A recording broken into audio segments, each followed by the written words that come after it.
हरियाणा में कांस्टेबल भर्ती paper leak हो गया और हर बार की तरह इस बार भी आखिरी वक्त पर पेपर को रद्द करना पड़ा, जिसके बाद से विरोधी सरकार पर हमलावर हो गए हैं और इंतजामों पर अब सवाल उठाए जा रहे हैं।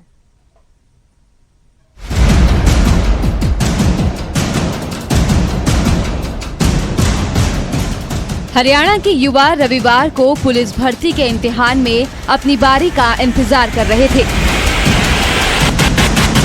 लेकिन फिर अचानक खबर आई कि कांस्टेबल भर्ती के लिए जो लिखित परीक्षा होनी थी या फिर शनिवार को जो हो भी चुकी थी, उन्हें रद्द कर दिया गया है।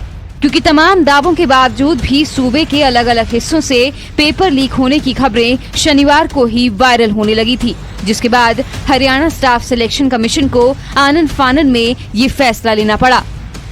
शनिवार को एक तरफ पुलिस कांस्टेबल भर्ती की लिखित परीक्षा चल रही थी, तो दूसरी तरफ इसी एग्जाम की कॉपी सोशल मीडिया पर आग की तरह फैल रही थी और फिर एग्जाम सेंटर और उसके आसपास से भी संदिग्ध गतिविधियों की खबरें आने लगी, जिसके बाद डिटेक्टिव स्टाफ एक्शन में आया।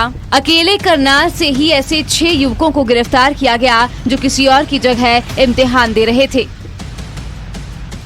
एक ऐसा केस आया था जिसमें 2 कैंडिडेट्स किसी और की जगह पे पेपर दे रहे, 2 कैंडिडेट्स की जगह कोई और पेपर दे रहे थे।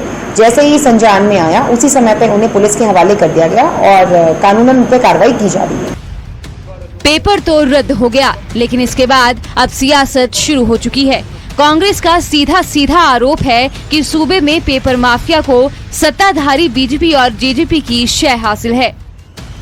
क्या यही खर्ची और पर्ची का राज हरियाणा के युवाओं के भविष्य को इसी प्रकार से अंधकार में डालता रहेगा? सरकार बिल्कुल मौन है, एक शब्द बोल नहीं रही, बच्चे कौतूहल में हैं। कांग्रेस के आरोपों पर बीजेपी ने भी पलटवार किया और अपने गिरेबान में झांकने की सलाह दी। मुख्यमंत्री मनोहर लाल के मीडिया सलाहकार विनोद मेहता ने ट्वीट कर लिखा, पर्ची खर्ची वाली सरकारों में तो जिन्हें नौकरी देनी होती थी, पेपर सीधा उनके घर ही पहुंच जाता था। अब सिस्टम बना है, फिर भी पेपर चाहे 7 बार कैंसिल हो या 9 बार, बेईमानी तो नहीं चलेगी। नौकरी तो असली हकदार को ही मिलेगी। ये मनोहर लाल सरकार है। सुरजेवाला जी, इस बात की गांठ बांध लीजिए। कहां युवाओं को रोजगार का एक मौका मिला था, मगर उस पर भी पेपर माफिया की नजर लग गई। अब एग्जाम तो रद्द हो चुके हैं, लेकिन लाखों युवा सरकार से सवाल पूछ रहे हैं कि आखिर ऐसी नौबत आती ही क्यों है कि बार बार इस तरह इम्तिहान रद्द करने पड़े और फिर इंतजार करना पड़े अगली नई तारीख का। करनाल से हिमांशु नारंग के साथ ब्यूरो रिपोर्ट, न्यूज़ 18।